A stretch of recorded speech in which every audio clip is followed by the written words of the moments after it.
información, diálogo y análisis con nuestros invitados. Amigos, son ya las 7 de la mañana con 28 minutos. A esta hora queremos dar la bienvenida a Andrés Obando. Él es experto en comunicación estratégica. Vamos a hablar no solo de los retos del nuevo periodo presidencial, sino también de qué nos dejó la ceremonia de posesión, precisamente este 24 de mayo, el discurso del presidente Daniel Noboa, varios aspectos, como decíamos fuera de micrófono, de forma y de fondo a propósito de este hecho acontecido este fin de semana. Andrés, bienvenido, buenos días. Buenos días, Belkis. Un saludo para usted, para su equipo y para todas las personas que muy amablemente nos están mirando y nos están escuchando. Así a primera vista, ¿qué nos dejó esta jornada del 24 de mayo? Bueno, a ver, para empezar, un pequeño contexto. Correcto. Desde la comunicación estratégica, lo que nosotros hacemos es analizar públicos, mensajes y acciones. Y dentro de eso, lo que se suele hacer en estos casos, como son este tipo de eventos tan protocolares y tan llenos de mensajes y de símbolos, es hacer un análisis de comunicación verbal y de comunicación no verbal. Y esto es decir, básicamente la comunicación verbal y no verbal es el fondo y la forma. La comunicación verbal es el fondo y la comunicación no verbal es la forma. Y también dentro de esa metodología lo más adecuado es hacer una comparación y un análisis del discurso y en sí de la ceremonia del 2025 con la del 2023. Claro, hay muchas personas que dirían, pero solo son 2 años, no ha de haber cambiado nada. Y ni 2, año y medio más o menos. Prácticamente, Ajá. pero sí, o sea, vimos bastantes cambios en términos de las dos cosas que estamos aquí delimitando en el análisis, que es de la forma y del fondo. Lo primero que nos llama la atención es, por ejemplo, la duración del discurso del presidente. Un poco más de 20 minutos. Más del doble. En el primero fue de 9 minutos aproximadamente, en este fue 21 minutos aproximadamente. Eso ya nos da una pauta de la diferenciación. Y aquí también podemos hacer algunos lineamientos principales.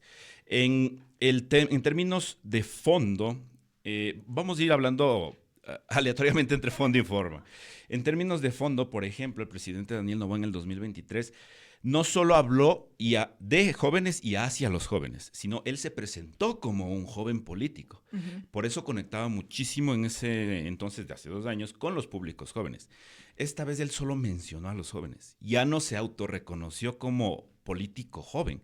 Y otra cuestión muy particular, en términos de mensajes generales de que se mandaron similares en el 2023 y en el 2025, por ejemplo, es la visión tradicional de sociedad. ¿Y a qué me refiero con la visión tradicional de sociedad? La base de la visión tradicional de la sociedad es la familia tradicional. La familia tradicional es papá, mamá, hijos. Y esto se repitió en las 2 ceremonias. ¿Por qué? Desde la entrada del presidente con la primera dama Lavinia Balbonés y sus 2 hijos, hasta también el presidente de la Asamblea, hasta también la vicepresidenta electa. Es decir, hay un mensaje de la familia tradicional es muy importante y también, tanto en el 2023 como en el 2025, el presidente menciona a su familia, menciona a la primera dama. Su madre estuvo igual sentada, exactamente igual que en el 2023, ahora en el 2025, mencionó también la cuestión de la persecución política que según él ha vivido su familia durante estos años. En este 2025 mencionó y agregó en ese cuestionamiento a la familia de la vicepresidenta María José Pinto. Pero en general el mensaje es hacia un poco un segmento de la población tradicional conservadora. ¿Y por qué? Porque durante el discurso nosotros no vimos en ningún momento, por ejemplo, referirse a grupos sociales en condiciones de vulnerabilidad o minorías como, digamos, los grupos LGBTIQ+, por ejemplo. O el mismo sector indígena que escuchaba, por ejemplo, un análisis ayer en ese sentido. Exactamente. Entonces fue de nuevo, la comunicación estratégica. Nosotros vemos públicos, mensajes y acciones. ¿Cuál era el público en este caso de esta posesión? Prácticamente todo el Ecuador. ¿Por qué? Porque se transmitió a través de una cadena nacional. ¿Cuál es el impacto que puede llegar a tener una cadena nacional? Podemos tener una referencia, el debate de 2025, con sus variaciones, porque esto no fue en prime time, en la noche, en un domingo, fue más bien en un feriado, entre la mañana y un poco del mediodía. Un sábado. Un sábado. Entonces eso influye, pero digamos en el debate 2025 llegó, según el CNE, aproximadamente 11 millones de personas. Esta es una idea de la que nosotros podemos tener en términos solo, digamos, de medios tradicionales, de radio y televisión. Si a eso le sumamos que algunos medios que retransmitieron este evento tenían 35,000 vistas al momento que estaban haciendo la transmisión en vivo, ya tenemos una lógica de que el público en general fue casi todo el Ecuador. Ahora, ¿a quién se dirigió el presidente? Mucho más a la derecha, centro-derecha conservadora, y específicamente, no todo su discurso, pero gran parte de su discurso hacia el anticorreísmo. Pero también dedicó pocas palabras o pocas indirectas hacia la Revolución Ciudadana o el correísmo, hablando normalmente de la vieja política, etcétera. Pero la diferencia del 2023 y la del 2025 es que esta vez fue mucho menor las insinuaciones hacia el segmento del correísmo. Y eso llama bastante la atención. ¿Qué se puede entender como este afán de minimizar? De no mencionar para no protagonizar. Correcto. Esa es más o menos la intencionalidad que podríamos nosotros leer. Ahora, vamos a la forma, que creo que es algo de lo que más ha llamado la atención. Claro, hay un Daniel Noboa 2025 y hay otro Daniel Noboa 2023. Pero no es tan diferente como he leído yo en algunos análisis. Porque si es que vemos en completo el discurso del presidente en el 2023, él sí tiene una habilidad preparada en términos, por ejemplo, de mensajes o de estructura del discurso. Pero que redunda en la generalidad. Claro que sí. Eso ya podemos ir a los mensajes de fondo. Pero en la parte de la forma, él falla mucho, por ejemplo, en inflexiones. Es muy lineal en el 2023. Y eso es algo de lo que más llama la atención en el 2025. Porque en el 2025 tenemos un presidente, yo le llamo tarimero. Porque ya tiene esto de y lo unimos con lo que estábamos hablando del mensaje de sociedad tradicional. Él fue más un político tradicional, porque habló como nosotros estamos acostumbrados a los discursos de posesión de siglo XX para atrás. Y esto nos llamó la atención. Y claro, por eso también el segmento conservador reacciona con aplausos, porque se reconoce más en esta versión del presidente tradicional que en el presidente disruptivo que hablaba poco, era un poco más conciso, a pesar de que tenía, como estábamos hablando, de sus fallas, ha aprendido. Por ejemplo, algo muy puntual es que en el 2023 él no daba pie para los aplausos. No daba ni 3 segundos, cuando en política tradicional se manejan esos silencios para darle protagonismo a los auditorios. En este caso lo supo manejar un poco mejor, pero tampoco es que lo hizo al 100%. Yo diría que un poco en exceso. Porque tenía esos espacios, pero todavía no se siente cómodo. Correcto. Es decir, es una mejor versión en forma, en comunicación no verbal, sin ser exageradamente relevante, pero esto llama la atención en su comparación con el 2023. Ahora, en fondo, Vamos los al fondo. mensajes fueron varios y fueron muy específicos, y que hay una separación radical en términos de mensajes y de posiciones. En el 2023 el presidente dio mensajes muy específicos como: no soy un anti nada, soy un pro Ecuador. O el anti tiene techo y el pro es infinito. Él era un presidente moderado, porque así se presentó en la elección. Eso fue lo que llamó la atención. Hacerse a un lado de los extremos, no ser ni del correísmo ni del anticorreísmo. Eso fue lo que le hizo ganar la presidencia.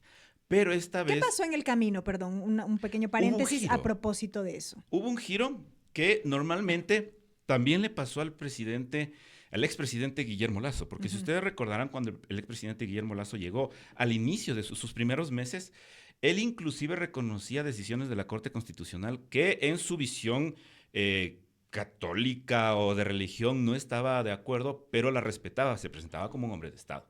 Eso fue cambiando en el camino, al igual que le pasó al presidente Daniel Noboa. Claro, aquí hay también, solo podemos hacer hipótesis, porque la única forma de comprobarlo es preguntándole a él directamente. Pero lo que podemos nosotros más o menos leer es que hay dos opciones. O él nunca fue moderado, siempre fue anticorreísta y simplemente es una persona muy hábil electoralmente que supo presentarse de una manera específica que encajaba en el electorado y en la situación coyuntural del 2023, o que fue cambiando por el círculo de poder, el círculo rojo que ha estado en Carondelet desde aproximadamente el 2017, que son los mismos grupos políticos tradicionales, principalmente de derecha, anticorreístas, que de una u otra manera, sumado a un segmento de la opinión pública que presiona mucho, y también a eso si le conectamos a la misma condición social y los grupos sociales de los expresidentes, el expresidente Guillermo Lasso tiene un círculo relativamente similar al círculo social me refiero, similar al del actual presidente Daniel Noboa. Todo eso configura un entorno que nosotros le sabemos llamar cámara de eco. que es la cámara de eco, está diseñada para que lo que yo diga o lo que me digan parece que viene del exterior, pero rebota y me regresa. Es decir, no tengo retroalimentación, digamos, de cómo estoy haciendo las cosas de una manera más cercana o más aterrizada a la realidad. O lo que Entonces, coloquialmente se le llama la burbuja, ¿no? Y lo que se le demanda a los gobernantes, salir de esa burbuja y que conecten más con la ciudadanía para atender de manera real esas necesidades que existen. Precisamente. En comunicación política hay algo que se maneja muchísimo en términos ya de comunicación gubernamental, que es para preparar y evaluar las gestiones. Es simple, y esto lo dicen algunos consultores. Solo es cuestión de preguntar a la gente. No hay que inventar el agua tibia, como se dice comúnmente. Y esto es algo que en general en nuestra cultura política tradicional no se hace, porque también hay una visión muy del siglo XX de que el político tiene que presentarse como perfecto, como que no tiene ni un error. Y eso en la política del siglo XXI, por supuesto que ya crea cortocircuitos. Pasa factura. Las nuevas generaciones valoran mucho más un político que dice, perdón, me equivoqué, que uno que se presenta como si fuera una persona sobre el bien y el mal. Y aquí otro punto también. Se nota que la preparación del presidente tuvo muy en cuenta el triángulo retórico de Aristóteles. Y esto es muy clásico. De nuevo, seguimos en el punto de que es tradicional. Y es algo que muchas personas de aquí nos deben entender y a otras no hay problema, les explicamos. Que es básicamente el triángulo de Aristóteles es el logos, el patos y el ethos. El logos es el conocimiento, la lógica. El patos es las emociones que se manejan y el ethos es la credibilidad que tiene de quien habla. Esto es como que los elementos perfectos para un discurso persuasivo que tenga efectividad. El presidente, la cuestión del logos es cuestionable. ¿Por qué? No dijo datos, no fue muy preciso en cuestiones de proyección a lo que va a hacer. Dato curioso, evaluó un poco de lo que pasó en términos de seguridad, pero borró del mapa el Plan Fénix. Ni siquiera lo mencionó. Eso también ya nos llama la atención. Ni ninguno con el nombre que sea. Sobre seguridad no profundizó. Eso es decir que un plan que tuvo en el 2023 y que lo presentó y que del que se habló ahora ya no se menciona. Eso también es un mensaje. Tampoco se habló de la Asamblea Constituyente, que es algo que se lo vendió mucho en la campaña. Eso es con respecto a la parte de la lógica. En cuestiones de emociones lo hizo muy bien. Conectó muy bien con el auditorio en dos momentos específicos, que fue cuando habló de su familia y cuando hizo su cierre. Cuando habló de su madre, el auditorio fue la única vez que se puso de pie a aplaudir y él se tomó el silencio que no se había tomado antes, cuando dio palabras de gracias a su madre por regresar a la política. Ahí conectó con el auditorio. Pero esto no termina siendo un poco relativo esta conexión con el auditorio, tomando en cuenta las figuras justamente que se dieron cita en ese lugar. Claro, precisamente. Cada gobierno a lo largo de la historia ha preparado su público para su posesión. Pero eso no quita que haya conectado. Porque en el 2023 no conectó, estando con un auditorio también similar. Entonces, eso en términos técnicos se diferencia. Y ahora en la parte de la credibilidad. Claro, nosotros empezamos a pensar de que un presidente que su palabra no se cumple debería tener menos credibilidad. Pero estamos en un entorno polarizado. Y entonces el presidente, por ser presidente, ya tiene cierta credibilidad en un segmento de la población, prácticamente de la mitad, que hace que sus mensajes lógicos, de la parte de la razón, empiecen a ser creíbles. Entonces, teniendo en cuenta todo esto que hablábamos del triángulo del triángulo de la retórica de Aristóteles, podemos darnos cuenta que ha cambiado en el 2023, que ha mejorado en cuestiones técnicas de forma, en cuestiones de fondo ha cambiado. Hay una técnica también en discurso que se llama soundbites. Los soundbites son frases cortas que resumen ideologías o discursos completos. Un ejemplo de esto es la frase del doctor Martin Luther King de "yo tengo un sueño", por ejemplo. El decir "yo tengo un sueño" resume prácticamente todo lo que él pensaba sobre la época de Estados Unidos y la lucha por los derechos civiles. Aquí no se le utilizó mucho. El soundbite que más o menos he podido ver que todavía está retumbando es "el nuevo Ecuador nunca fue una campaña, es una forma de gobernar", que tampoco es un soundbite muy potente, pero lo he escuchado repetirse. Cumple su función de soundbite. Ahora, lo que me he dado cuenta es que se menciona mucho de "el presidente habló en alemán", como algo distintivo. Pero claro, cuando nosotros hacemos un poco de focus group y preguntamos "¿pero qué dijo? ¿Y a quién citó?", no sé, pero habló en alemán. Entonces, esto es parte también de... Y parece que pronunció bien. Y pronunció a la perfección según lo que yo no sé alemán, entonces me imagino que lo debía haber hecho porque he leído esto. Entonces, estas cuestiones también van sumando a todo lo que fue puesta en escena, porque es una puesta en escena la que se hace en un entorno y en un acontecimiento como este. Uh-huh. Andrés, yo en un brevísimo comentario que hacía previo a esta entrevista hacía referencia a que quizá también pudo haber sido la oportunidad para que el presidente de la República de alguna manera defienda este proyecto de ley urgente en materia económica de iniciativa del Ejecutivo que ahora está en trámite y que busca atacar las economías criminales. Todo esto en la línea de lo que él mismo decía en el discurso, ¿no? Yo decía, él recalcaba que ahora el gobierno está aquí para rescatar al Ecuador de las mafias y que por eso el año anterior se le había declarado la guerra justamente a estos grupos. Sin embargo, también yo decía en mi comentario, parece que las mafias o no se han enterado o no les ha hecho ni mella esta acción gubernamental, este discurso por parte del presidente de la República, porque las cifras saltan a la vista. Entonces, también un poco aspectos que ameritan el análisis. Sí, claro que sí. Dentro de todo lo que se está considerando y de los análisis después del evento, he escuchado a algunos representantes del gobierno decir que este no era un momento...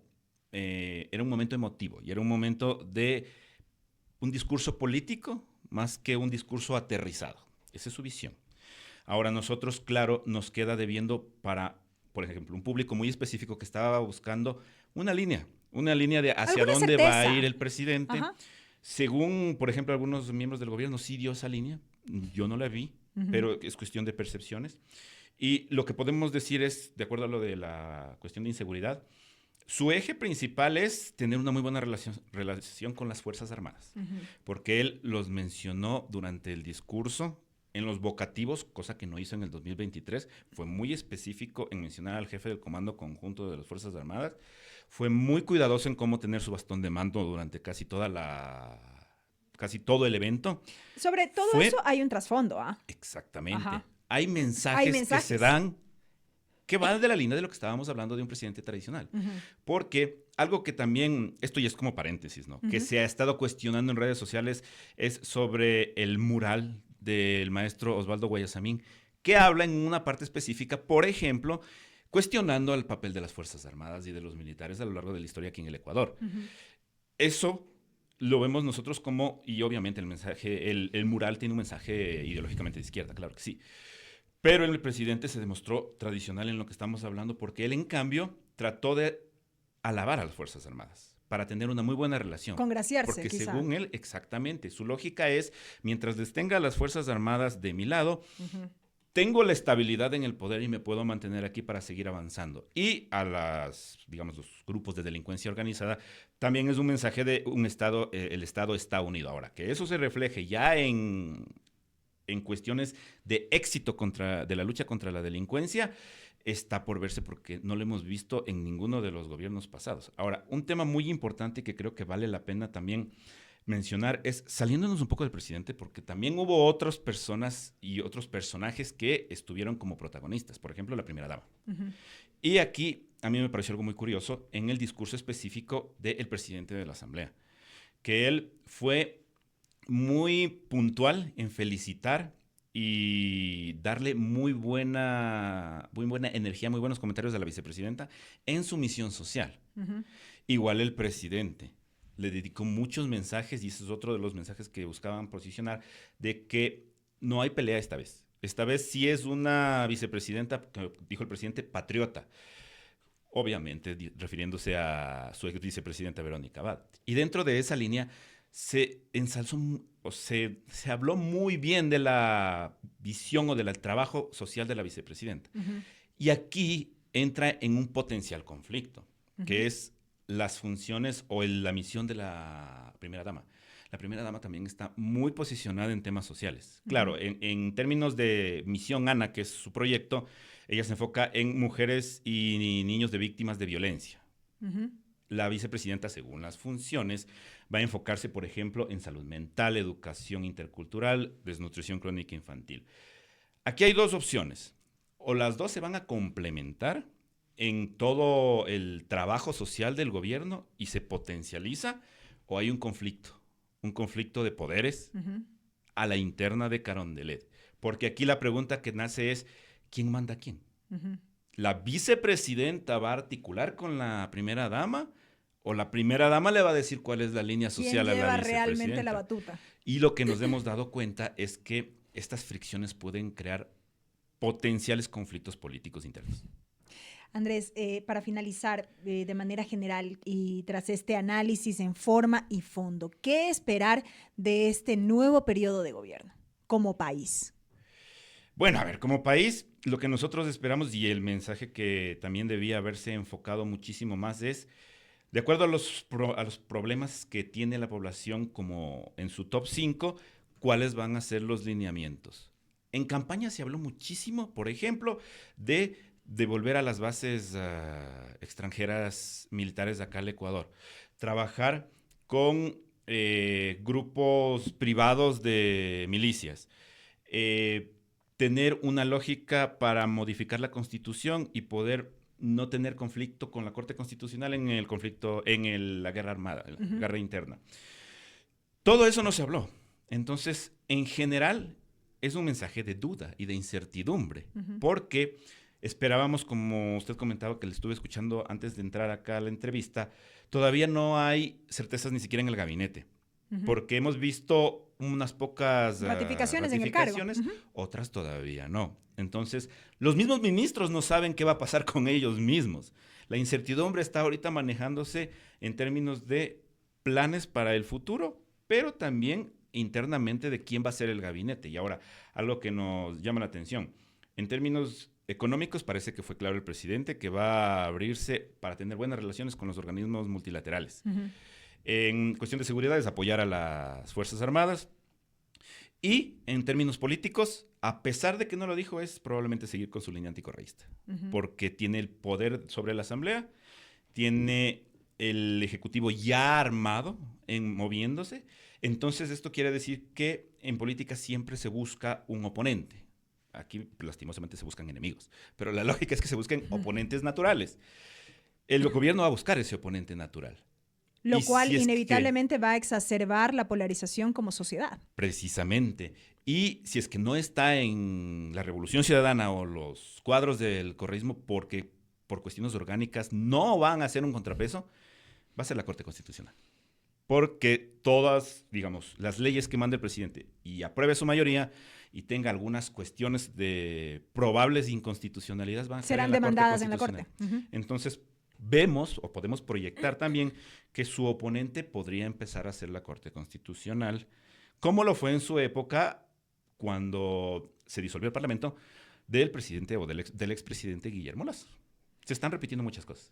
Y seguiremos viendo lo que pasa en los siguientes días, semanas, meses, a propósito del inicio de este nuevo periodo de gobierno. Andrés, quiero agradecer mucho por su presencia esta mañana con nosotros en esta entrevista. Gracias a usted, Belkis, por la invitación y que tengan un gran día a todos. Andrés Obando, experto en comunicación estratégica, hablando acerca de los mensajes que nos dejó justamente la jornada de posesión presidencial este 24 de mayo y los retos también que deberá enfrentar este nuevo periodo de gobierno. 7 de la mañana con 51 minutos, amigos.